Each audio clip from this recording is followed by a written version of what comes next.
Hi, my name is Carlos Sotelo, and today I will be talking about the hidden damages between car, motor vehicle accidents, and anxiety or PTSD. So, one of the main factors of why motor vehicle accidents is very traumatizing or has a lot of surviving victims that has a lot of PTSD is because it's one of the leading cause accidents, death, and the injury of the United States. Um, in 2005, there were 6 million plus reported motor vehicle accidents, leaving almost 43,000 people dead and 2.7 million people injured. In today's times, I'm sure it's much higher because there's more people that are driving around the road. In just California alone, it should be more than that.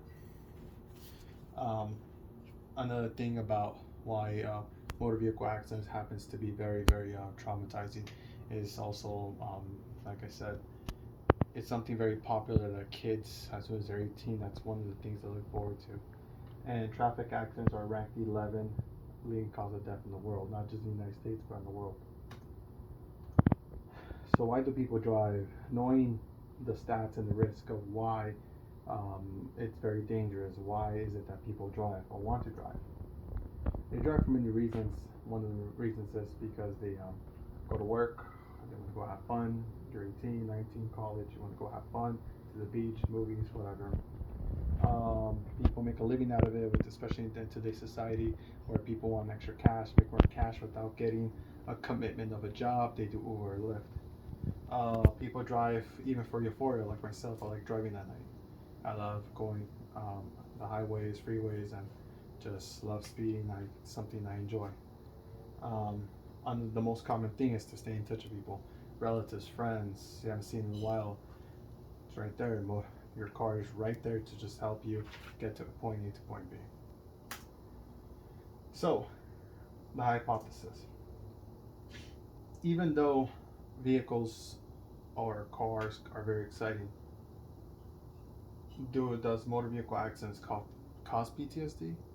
That's something that many people tend to overlook. They look at an accident and they see the carnage, the damage, but they don't really see what's beneath that.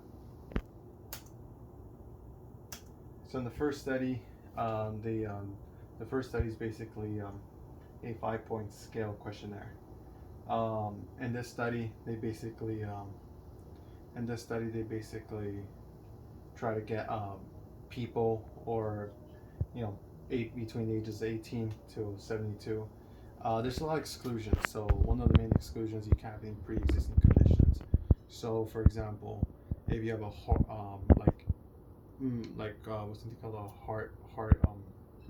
a heart condition, diabetes, high blood pressure, anxiety, or PTSD, they exclude you.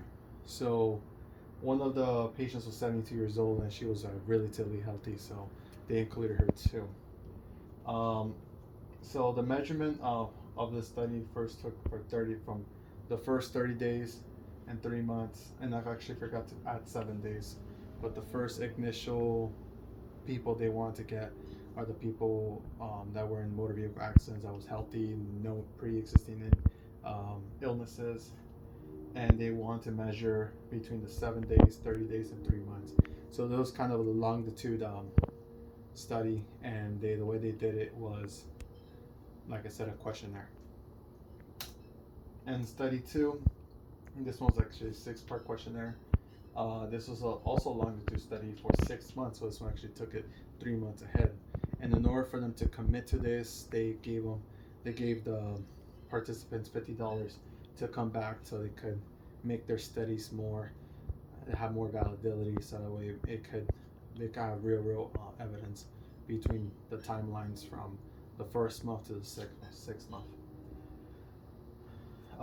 And then the difference between study one and study two is that in this study they wanted to see who was more affected, the person that caused the accident or the person that was the victim of the accident. So this is actually very interesting. So the results of study one is that there was a correlation between motor vehicle accidents and PTSD. So the first 7 days, like I mentioned, the patients or the participants did show great PTSD.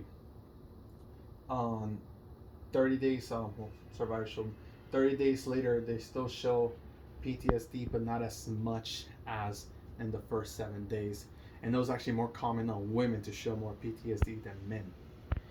On 3 months later, participants still showed signs of PTSD. Like I said, it was more stronger on women than men. So that was something that was very interesting, that women were more affected than men. And the ages, it didn't really specify the ages. It did say there was obviously between 18 to I believe was 72, but didn't show what age is more affected, whether like the 20s or the 30s. That would be very interesting to see. But in this case, they just want with like all females were more affected. And results for study 2, and this is actually very interesting. Uh, Most of the people that had to identify themselves either was the cause of the accident or the victim of the cause of the or the victim of the accident was kind of very interesting. Only 9% of, I believe, reported that they were responsible for the accident, and 85% of them reported that I was the victim. People who caused the accident actually showed less PTSD for less PTSD that was caused from motor vehicle, rather than the people that were the victim. The people that were the victim showed more PTSD signs and symptoms. So this was actually very interesting. And PTSD was correlated regardless of who fault it was. So it didn't really matter. And that concludes my presentation, and thank you.